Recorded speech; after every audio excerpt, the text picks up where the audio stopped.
This morning. We are absolutely thrilled to have the Dabriwala family collection of Ganesh Pine works up on display. As you can see, I don't really need to say much about the works because they speak for themselves. So Surbhi, thank you so much for allowing us to do this, and I hope that it is exactly what you envisioned it would be. I want to just introduce our two speakers for this morning. Supriya Banerjee, who is here, established her first art gallery in 1988. I'm sure all of you know Gallery 88 in Kolkata. When she established it, it was one of the first galleries at the time, and she had a fairly modest space, beginning with a 500 square foot gallery in Shakespeare Sarani. Over the last 35 years, Mrs. Banerjee has expanded the gallery's activities and added 2 more spaces in Kolkata as well, and has organized over 300 shows in her gallery as well as other venues in India and out of the country. Of course, along this time, she has also worked with some of the great moderns, including M.F. Hussain, Raza, and Souza, and of course, anybody in Bengal was always with her at the gallery, including Somnath Hoare, Meera Mukherjee. She and her husband, Indrajit, shared a particularly close relationship with Ganesh Pine, and we are delighted to have her here and share her insights and memories. Anuradha Ghosh is presently Associate Professor in English at the Dinabandhu Andrews College in Kolkata. She had begun her career as a journalist at the Business Standard and then at Ananda Bazar Patrika before moving on to her present position in 1996. Her publications include 3 volumes of poetry, and her books on art include The Great Journey of Shapes, Collages of Nandalal Bose, which she co-authored, which is the first ever close analysis of collages of the artist, and a publication on Hemendranath Mazumdar. She has spoken and written extensively on art and aesthetics and cultural studies, and mentored international art camps as well. She is a regular contributor to the Bengali periodical Desh. Her latest books include The Afterlife of Silence, Still Lives of Jogin Chowdhury, and a book on Jamini Roy. Anuradha has written the main essay for the publication that accompanies this exhibition, which you will all see outside and can get a copy on your way out, and is therefore very familiar with all the works, and we are hoping she will take us through some of her insights as well. Thank you so much, and I hand over to both of you. Okay. Thank you, Mallika. And it's really a delight to have with me Supriyadi today. We have known each other for a very long time, and I really, really respect her a lot. And today it's, Mallika said it's going to be a conversation between Supriyadi and myself. So the text that I've written, when you read it in the publication that is here. Could we show the book once to the gallery? Yeah, there's a book here. Could we just show it to the audience? Yeah, just see, it's yeah. So it is about the life and work of Ganesh Pine, and in case of a person like Ganesh Pine, you can't really separate the two. His work develops. The way he has developed work has developed along with him, and it's a very organic process. You can't separate the two, and I don't think one should even attempt to. So now we have Supriyadi with us, and Supriyadi had known Ganesh Pine very well for several years, and I was thinking maybe we will focus a bit more on that personal acquaintance, because that is something that most of us do not know about. You can actually see his works in reproductions, in exhibitions, read about him. So many people have written about him. But the whole question of the person behind the very reclusive painter that he was, very few people has actually come to know firsthand about what he was like. So I think that is how we will be beginning this conversation, because I'm also extremely interested in knowing about the private person that Ganesh Pine was. I will share a little anecdote that I remember. When I was young, I was in college, I used to walk down College Street. I used to study at Presidency College. I was a student of that college, and those of you who are familiar with Kolkata will know which part of the city I'm talking about. He used to have a session, adda. I don't know whether you understand what adda means, but in Bengal, adda is a very, very potent word, where all the friends sit together, talk about everything under the sun. And these sessions are often I would say, great things come out of these sessions. Most of the intellectuals in Kolkata are known to have, attended regular adda sessions of some kind or the other. So he had this thing at Boshanto Cabin, which was a little small, dingy kind of a shop. Not really a restaurant, but a tea shop in College Street Market. College Street is the Boipada of Kolkata. That is the place where you find all kinds of books, even very old books. So he used to come, he used to walk along the footpath, and I used to also walk along the other footpath. And several times I had met him. I didn't talk, of course, I was in awe of him. But he used to look at me. He looked at me once or twice, and I was looking at him all the time. So, and then only once I met him, I actually had a long conversation with him, which was when he was exhibiting his Mahabharata paintings in Sima Gallery in Kolkata. That was, he was pretty old then. I wanted him to give me an interview date for television, and of course, he didn't agree, absolutely didn't agree. He was, in a very gentlemanly way, he said, no, I will not be I can't appear publicly on television and all that. But we had a good conversation. Apart from this, I do not really know the person. Apart from what I've read, what I've kind of made out from the other critical material that I've read, but that is not even close to how Supriya Di would have known him. So Supriya Di, I'll just begin at the very beginning. How did you meet Ganesh Pai? Well, before meeting Ganesh Pai, I actually had the good fortune of showing his work in my gallery in the very first show, which was a group show. And there was a very nice, beautiful drawing of his called The Rag Picker. And that drawing he gave us to show. And there were Shyamal Datta Roy, Ganesh Haloi, Suhash Roy, most members of the Society of Contemporary Artists, which that group all these artists belonged to. So he was not there on the opening. He was not there for many first few days.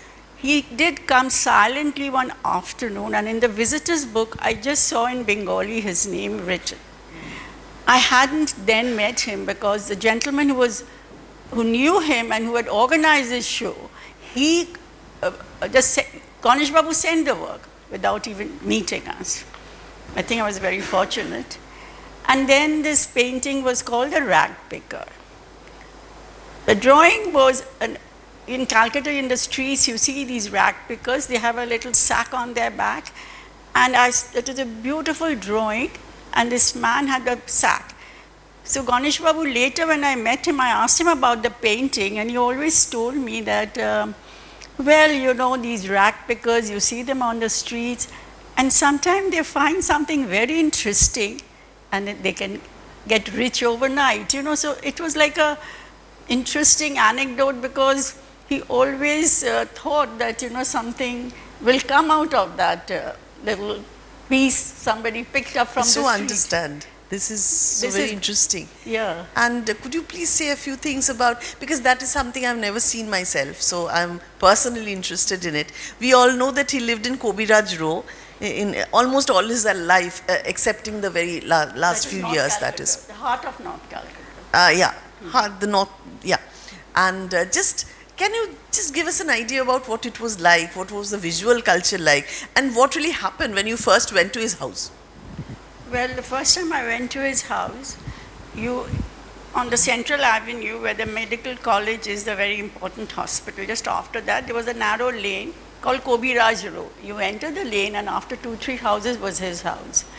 You have to knock at the door and you would see from upstairs, open a window, and you would look down. He did open the door for us, we were very fortunate, me and my husband. And we entered the house. He was very cordial. We had a nice conversation. And there was not anybody else in that room. He went upstairs, got us a cup of tea and cream cracker biscuits. That was his usual thing when we went to see him. And he told us first thing that, interestingly, Bengalis, though they claim they are very rich in art and culture, but I don't think the gallery before mine was run by Prakash Kejriwal, who was a Marwari.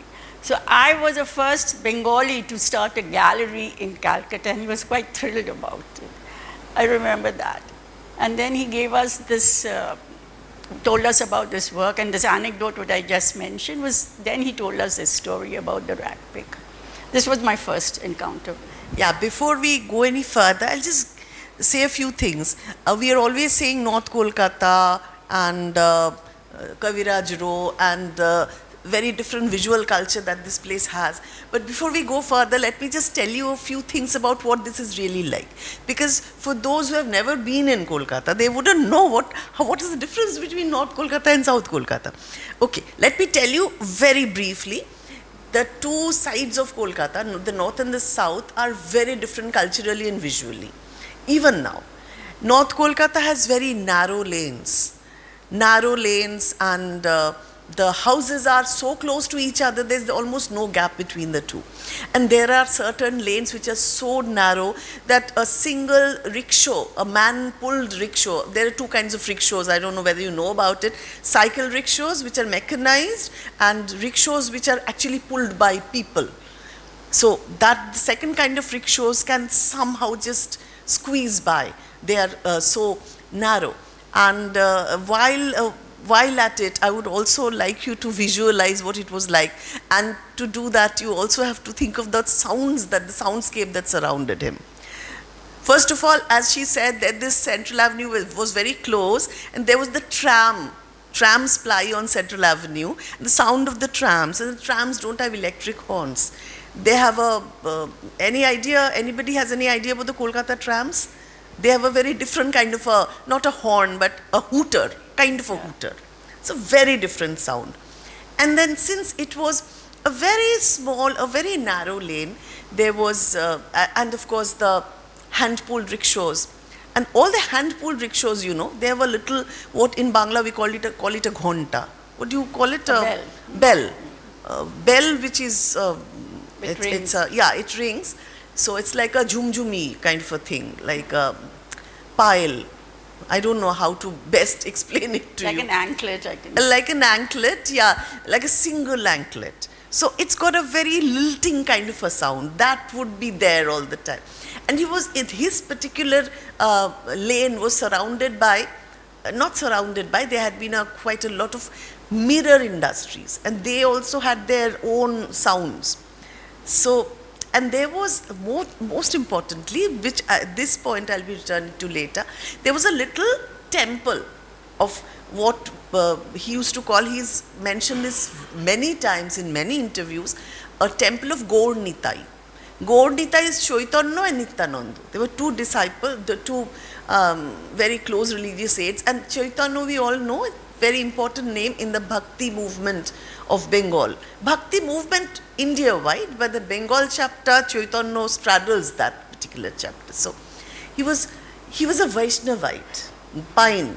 Ganesh Pine was a Vaishnavite. They had a Narayan Shila in their house. I mean, I don't know whether you can follow me, but I'm trying to explain what these mean. Narayan Shila is a round kind of a black stone, and we believe that Narayan, it is the representative of Narayan, which used to be worshipped in Pine's home also. See, a round Shila seen to be a god is itself an abstract thing, and then the darkness of it, the sense of reverence. And we know of some people who came over from East Bengal to West Bengal during the partition. carrying nothing else but their traditional, their household, their ancestral Narayan Shila. So we set a lot of, we have a lot of affection and honor for the Narayan Shila. So that, the Gaur Nitai image, which we shall see later after Ganesh Pine was relocated from his house, and then he came back after a few years because of the communal violence. This whole temple was destroyed, and when he came back, he saw his beloved deity, which we see in his paintings coming back again and again. That was in rubble. So can we have, yeah. As you can see, I have, so just so you have an idea about what North Calcutta looked like, it still looks like this. This is one of the lanes of North Calcutta. As you can see how narrow it is, and it's not only narrowness, it's not only the dappled sense, because very, sunlight is not abundant out there also. They're so narrow and the houses are so closely knit. The next slide, please. Do you have an idea about what I'm talking about? And very traditional houses. Very rich people live in these houses. But some of them have been renovated, some of them have not been renovated. And if you're an artist, this is your, you're going to love being there because there's so much to paint. And many art college students also go and paint in North Calcutta lanes. So I hope I've been able to give you a slight idea about what Ganesh Pine's habitat was. And then could we go to the next one? Okay, I'll just, this is, of course, explain. This is Ganesh Babu sitting there. Next to him is Meera, his wife. And in white shirt is my husband, and I'm standing behind them. So this is his life after he married Meera. Before that, I think his looks were quite different, very simple. He didn't believe in wearing even a silk jacket like that. And I'll just take that up from what you just said. Tell me something, Shupriyadi. You've seen him before he got married and after he got married, and I'm sure you also had a very close relationship with Meera. You've been telling me someday. I was just wondering, what do you see a fundamental difference between his life before his marriage and after? I mean, life not as in life, but his art. Well, he did look very happy after he got married, Let me be honest. And many of his... And I think I'll just interrupt you there for a moment. And I read somewhere he said to one interviewer that I'm too happy to paint. So I don't know what you make out of it, but I think we can go towards, this very oft-quoted things that you need an open wound in order to be able to create. I don't quite subscribe to that, but apparently everybody else does. No, but the thing is that, when he was single in Kobiraj Row,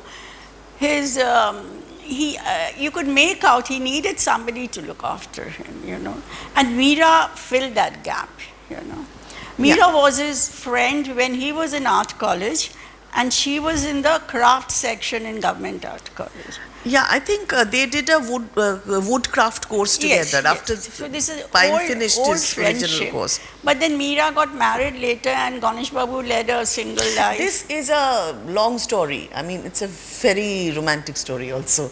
I don't know whether you know about it, but very, briefly, can you please? Yeah, I happen to know Ganesh Babu and Meera during the courtship days. Ganesh Babu used to live in North Calcutta and Meera in South Calcutta near Southern Avenue, where Ganesh Babu used to come by public transport, get off the bus, and Meera would wait in a balcony. So there is a painting like she's waiting for him. So I've seen that romantic side of him. I've seen when he was single. But he was very happy when he got married, I'm sure, and Meera looked after him very well. I'll just go back to what we'd been talking just before that. This is important vis-a-vis our discussion of the paintings and the art that we've actually talked about in the book that you see around you in the exhibition. That is, when he was very young, we have records that he had a slate on which he used to draw with chalk. And he used to draw, And see, there are two things here that we need to note. What he used to draw and how he used to draw. He used to draw with chalk, usually mythological subjects. And this came from, first of all, the customary practices of a very traditional household, and also his grandmother, from whom he learned, he heard fairy tales, folklores, tales from epics. Generally, see, a very young person, a very young child, he is actually, he is open to sense impressions of the outside. He is looking at what we've been describing all this while.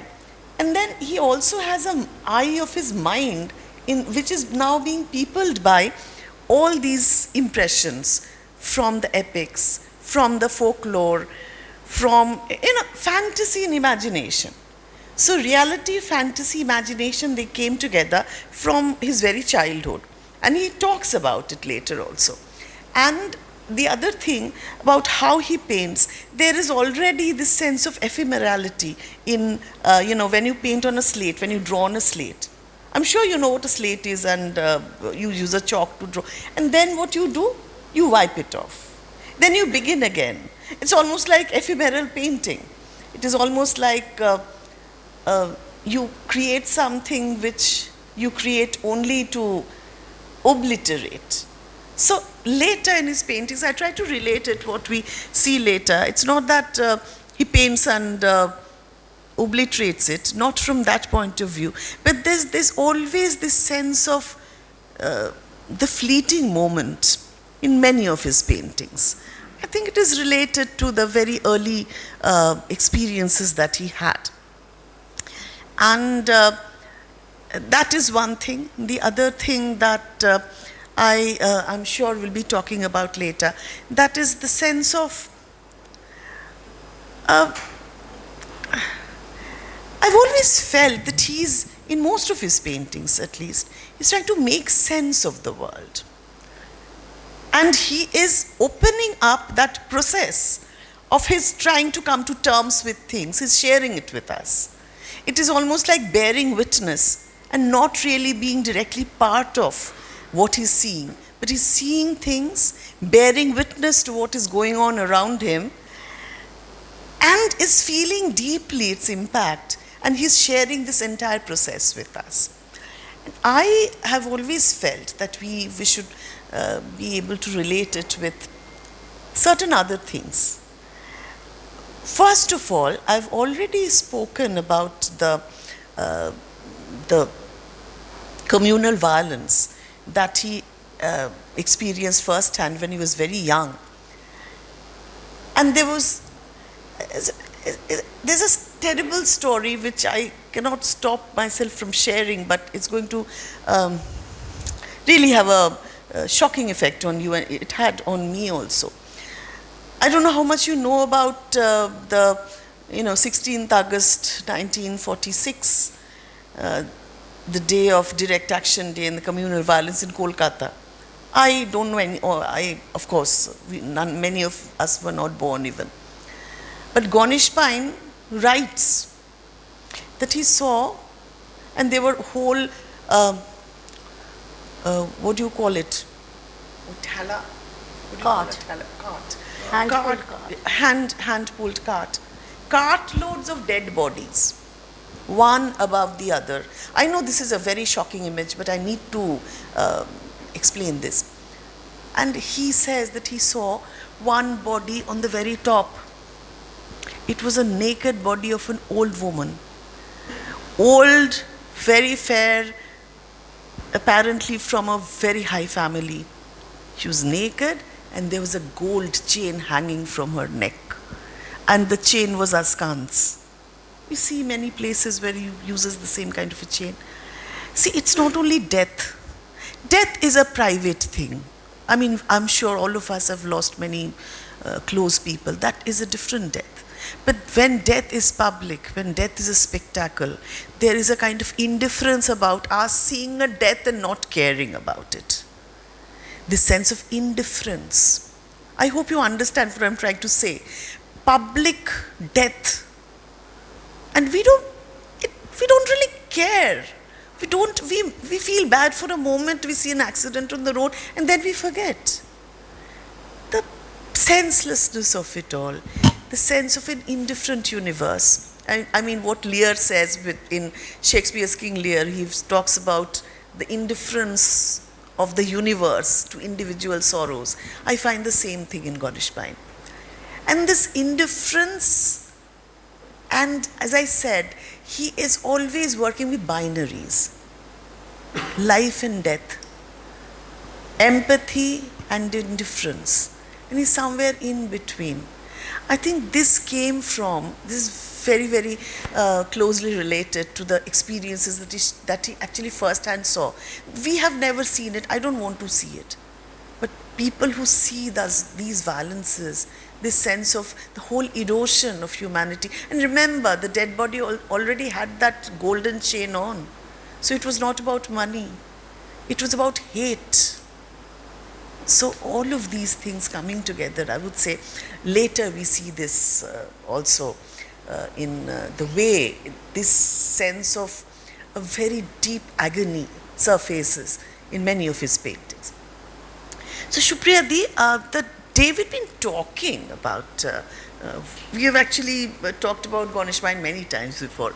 So you'd been, very interesting thing that you had said, I want you to share it with the audience, that is about the muted colors that Ganesh-Pine used, and you found very interesting this particular use. Could you say something about it? Well, Ganesh Babu was a student of the Government Art College. He passed out from there, which was the European legacy, which was being followed in the Government Art College. Not the Bengal school, not the Oriental art, nothing of that sort. But, you know, he used to always talk about that he followed the miniature school and the Bengal school. And also he mentioned, when we used to sit and just chat, he used to talk about Abanindranath Tagore. So last year, during the Bengal Biennale, Victoria Memorial showed 30 works of Abanindranath together, and then it occurred to me what he meant. See, Ganesh Babu's paintings, if you look around, they're all in the small format. He never did large works. I don't think he ever used oil. It was always tempera. Initially, he used to make it himself, like the miniature painters. He had young artists who used to help him in making his tempera. He made it at home. They used to tell me, like Bimal Kundu and all that, how they used to help Ganesh Babu with powdering some of the pigments and all that. And then he said that he followed Abanindranath school, the miniature school. So all that you can see in his art, you know, he never did canvases or large works, or I don't think he ever did all that. And also he was a very private person. His works so also intimate. His works are all very intimate. So he used to sit on a chair and with I think a board in front of him, and he used to paint. You know. And he was very particular about his art material, his brushes and everything. Although I've never entered his studio, you know, this is all from hearsay. Okay, but I also heard, Supriya Di, that he used to, when he was in Kobiraj Row, he used to paint all through the night. Yeah. So naturally, and when he didn't paint, he just used to sit in front of what he had painted and probably try to find fault with what he had painted. And we also know that he threw away most of his painting because he was not satisfied. He rejected a lot of He rejected, yeah. And later, when he came to Southern Avenue after his marriage, we come to know that since he was not very well also, and now that he was married, he had to kind of fall into a certain family routine. He had to paint during the day.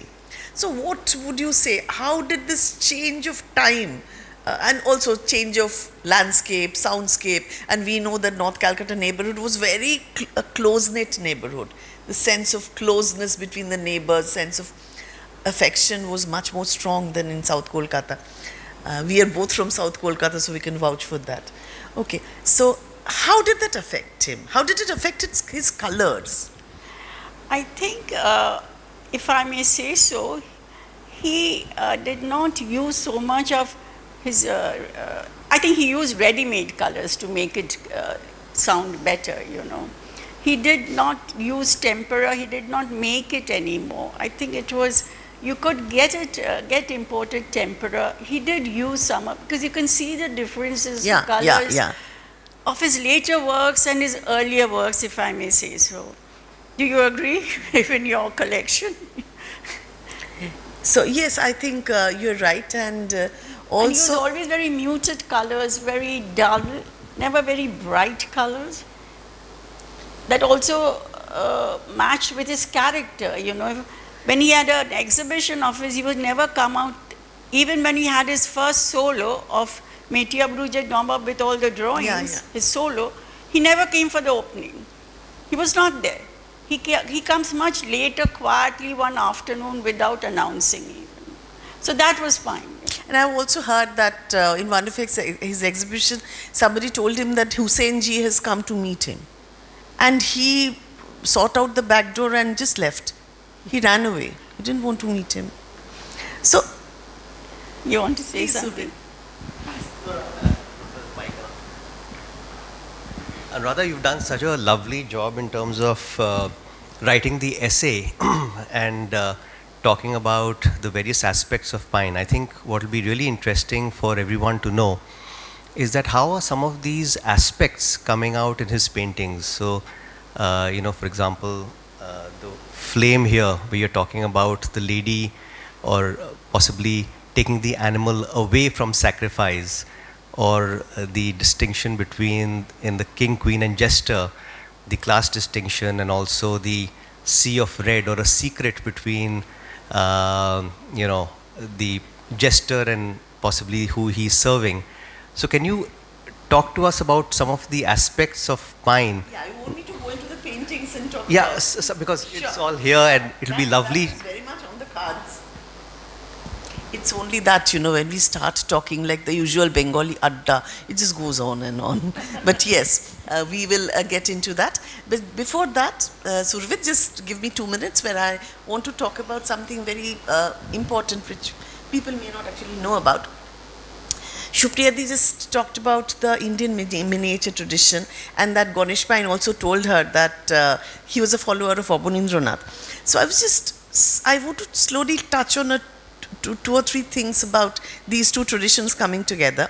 It's very interesting that we see in his earlier paintings that these are very much in the Bengal school style, the Neo Bengal school, that is Abanindranath and his disciples.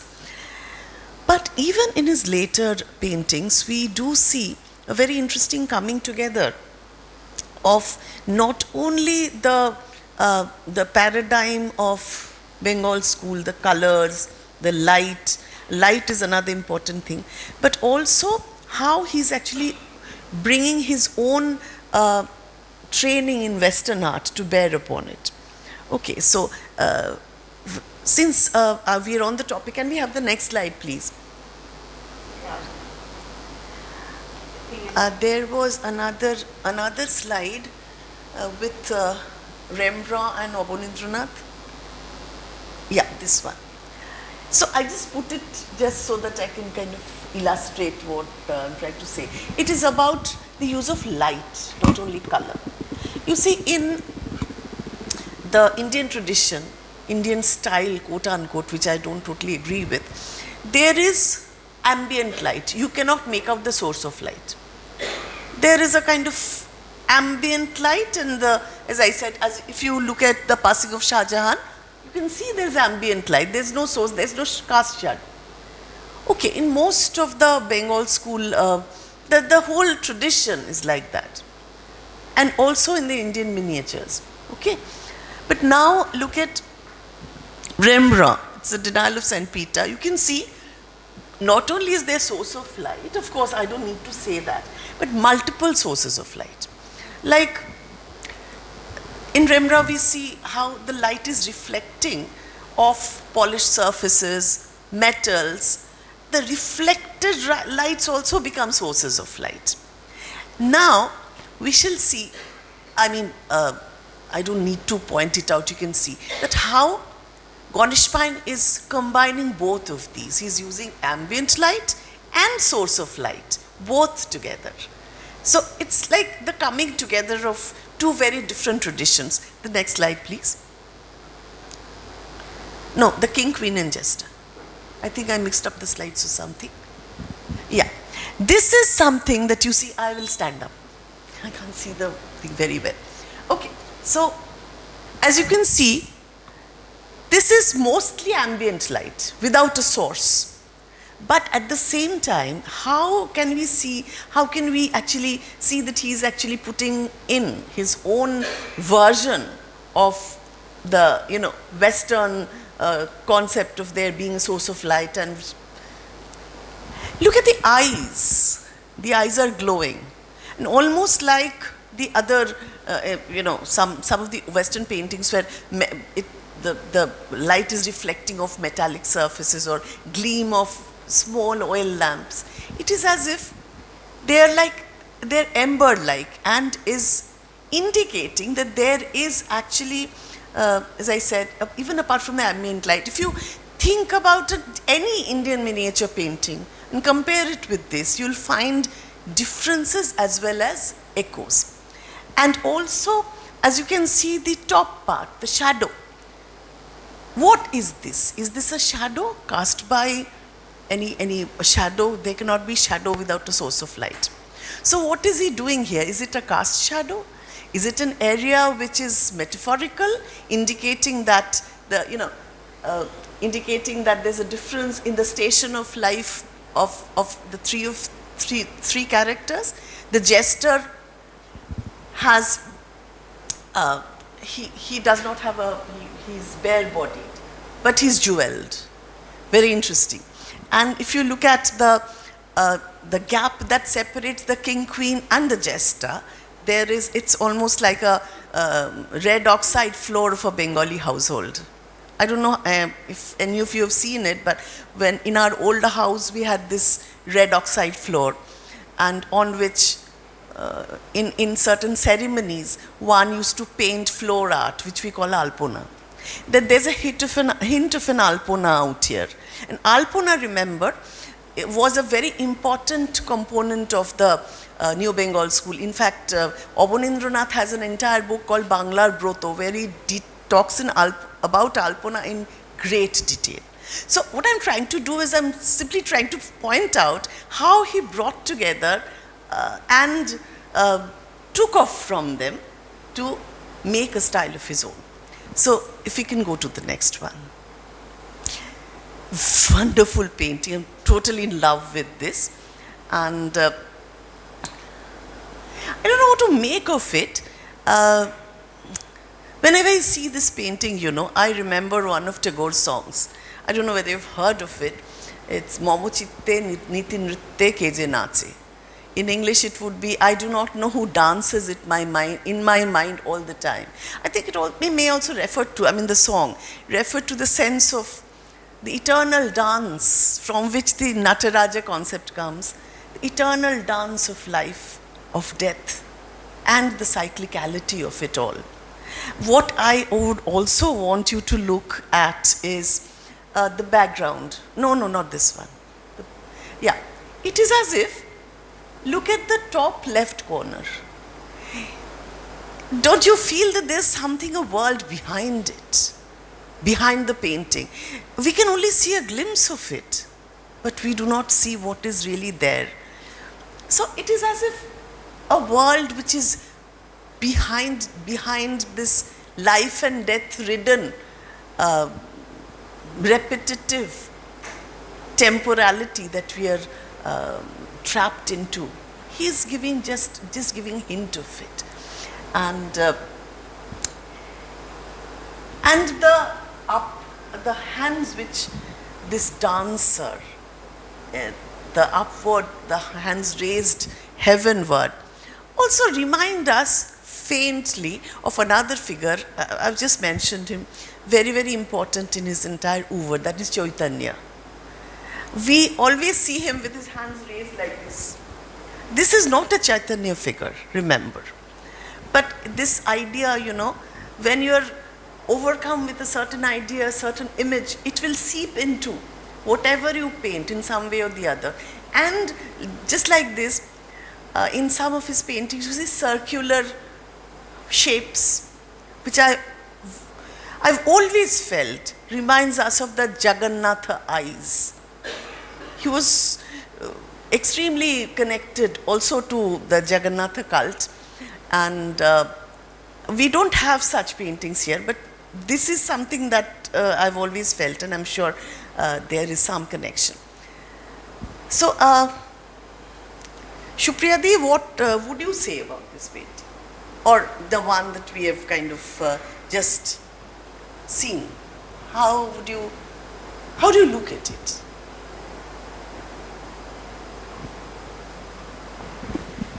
Well, the colors are very fine, the blue, the yellow ochre, and the background and all. He never used bright colors, that I can see. And also female figure comes very rarely in his works, and this is a very happy work. Instead of his dark and painful and grim works, I find this to be a very happy work of his. I would also ask you, Shupriyadi, to look at the skeleton that's In front of the picture. That is the riots or the... No. I'm just asking for your take on it. I believe that this is indicative of the sense that, again, nache janmo, nache mrityu, death dances, so does life. And one Life follows goes on, the other. yeah. Because there's a continuity, there's a totality, there's no fragmentation. Even if there is death, there is life following death. I think he's painting reassurance in a way. But technically, two things that I want to say here is, Shupriyadi, the skeleton, yes, but there's also A plant. the plant out there. What does this remind you of? This has always reminded me of the foliage that Avanindranath suddenly puts in one of his paintings. There's a foliage, you don't know where it's coming from. The stylized leaves. So I have another painting later. Yeah, this is Obishak. It's a very bad reproduction, but can you see the small plants at the feet? This is Avanindranath. And I don't have all the paintings here, but if you look at Avanindranath carefully, you shall see that he's taking this concept directly from Bengal school. So it's a kind of, I would say what? It's an echo. It's appropriation. I don't know what to say, but it is. I can relate it line by line to certain Bengal school paintings. And I think it's wonderful the way he combines it with a very, very modernist frame. And could we have the next slide, please? Yes. Shupriyadi, this is, as you can see, this is Chaitanya. Again, Chaitanya, he has got a series of paintings on Chaitanya leaving his home, renunciation. About renunciation, we were having a talk the other day. So, I've always felt that his basic interest on Chaitanya, his basic focus is on the moment that he left his home and everything to come out and be a saint, and leaving everything behind. In this painting, you see there's a peculiar kind of darkness within the hut, where he's coming out from. The hut is in the background. And if you look at it carefully, there's also a person inside the hut.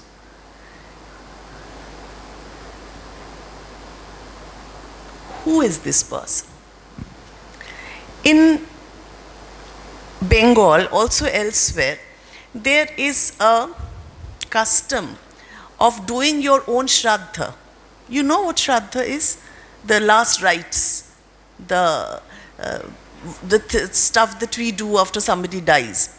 And there's this custom that a sannyasi, if you want to be a sannyasi, you have to do your own shraddha, because technically you're dead and then you are born again.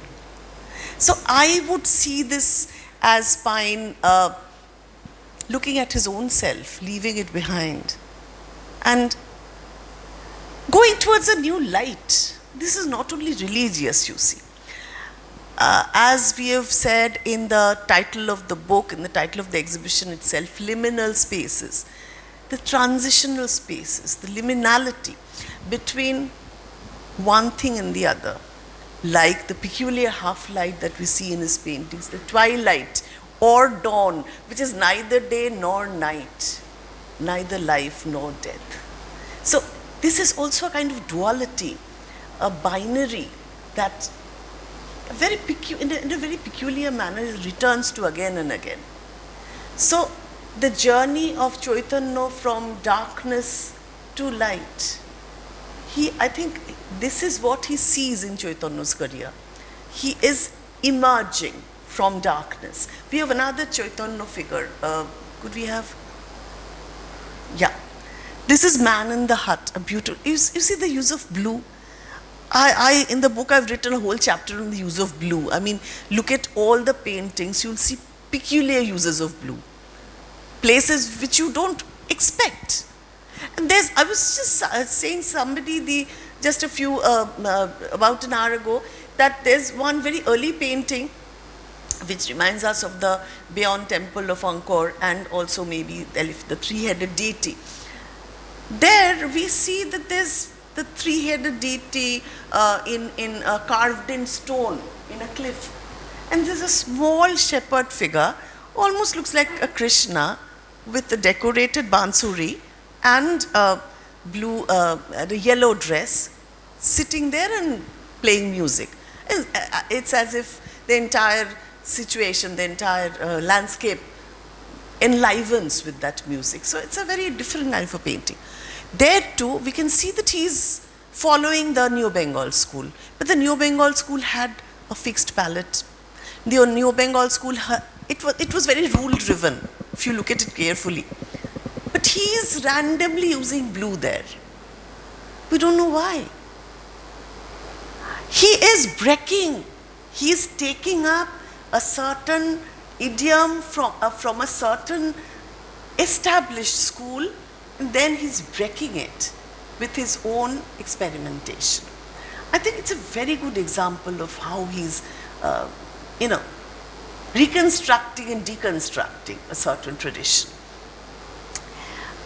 Can we, and something else, don't change. If you look at what he has written below the painting, can you see it? Shall I read it out to you? He's written, trunk luminous, up from neck, what is that? Diffused. Lower body, normal colors, background, abstract. So, so much thought he has put into it. And another thing that I want you to notice, the Chaitanya that we know is a beautiful man, fair and slightly effeminate. That is Chaitanya for us in Bengal. But here, we see a Chaitanya who's more like a warrior, and that he's written about in one of his essays, that he sees Chaitanya as a warrior. I will not go into the nitty-gritties of why Chaitanya was a warrior. That area we are not going to tread, but that is what we see here. So he's also reinterpreting myths. It's not only that he's taking up threads from random myths and painting about it, but he is reinterpreting myths and is creating some of his own. That's something it's very important for us to understand. The next slide, please. The jottings. Shupriyadi, any thoughts? Yes, I think before he did the final tempera, he did many sketches, jottings, drawings before he did the final tempera. Yeah. So later on we've seen, earlier we have seen very few temperas, but there were many works which supported that tempera. Yeah. There are many jottings here. They are wonderful, but my most favorite is the two that I've actually reproduced here. What do you see?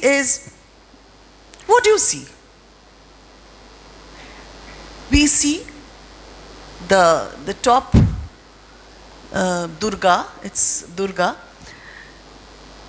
And then we have a Christ figure. And we have two poems, they're very interesting. I think it's very important for us to understand that he's combining several strands. How? I'll just give you a very basic idea. What is being said in the, this is one of Jivanananda's poems that is in Bangla, so I'm not reading it out. One of our very morbid poems, very well-known poems. And the other poem is, in sorrow shalt thou, what is it? Set of it all, the days of thy life till then, return unto the ground, for dust thou art, and unto dust shall thou return. I had the verse number written here, but this is from the Bible, as you can understand. And Bible about what? About the fall of man. So he is actually talking of the post-lapsarian stage, after man was banished from heaven, the fall of man because of the eating of the apple by Eve. So what is he actually talking about here? He's talking of a punishment from God, right? If you look up, we have the Durga, which formed the cover of one of our most important Bengali journals, one which I write about, Desh, one which I write in every fortnight. For us, for Bengalis, Durga Puja is a time of benediction when we collect the blessings of God. So in one frame, he's talking of divine benediction and divine punishment. And he is, even if you look at the verse from Genesis, with the fall of man, he's talking about as I said, the punishment given out to Eve. And very interestingly, the women here will be slightly shocked to know that if Eve's punishment connects to her relations, while Adam's punishment connects to his work life. I mean, this is still continuing. So, the next one, please.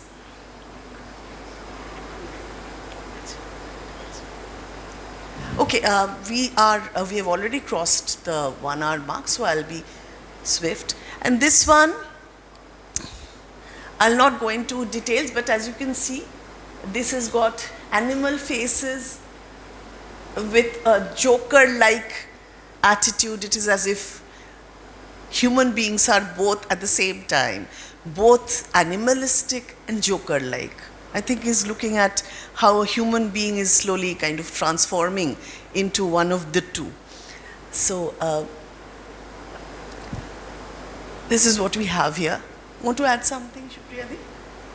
I think you said it very well. Yeah, okay. We are almost at the very end of it. And the last slide. This is something, as you said, Survit, you had been talking of the flame, the slide of which I don't have here, but I'll connect to it. You see, the lamp has a flame, but the flame is not a flame. The flame is also the blade of a saber. A flame, which is reassurance, is also becoming the instrument of destruction. What do you make of it? I mean, this has always been in this entire collection. So writing about this is the most baffling kind of frame that I faced, and that's why I put it here. So you could, I could also lay out to you how I solved my bafflement. So these are twigs, as you can see, but they are also metal strips. This is an inverted headdress, but this is also like the nest of a bird. And the back part of it, there is a quiver. Don't miss the quiver and the sword. Can you see the quiver and the sword? The quiver of arrows out there, and the sword, it goes horizontally. And there is this profound darkness. We do not know what there is inside the darkness. And there are very delicate designs on the wall above the darkness, like a half circle. I've always felt, this blade of the sword, like one of Jogenda's paintings, which I just remembered, very similar. The darkness is a welcome darkness here. It is the darkness that is inside us, not a negative darkness, but the darkness which, like sleep, like regeneration, like creativity. Creativity cannot come about without loneliness, without, I would say, darkness. And like the darkness of the womb, which is so very positive. I think what he's trying to say here is it's not an instrument of destruction, but of preservation. You need weapons not only to destroy, but also to preserve. I think it's preserving that primordial darkness out of which all creativity takes root. Shupriyadi? Say something. I think, thank you, Anuradha, and thank you everybody for joining us this morning, and Dadiba for putting up this show. Not at all. Any quick questions? I know you're all running on a tight schedule, but might there be any questions? Thank you, Supriya. Thank you, Anu.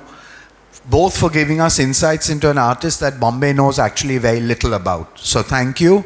Thank you to the Dabriwala family for hosting this whole exhibition and bringing it out on public view, which is something that I think more collectors sitting here should be doing.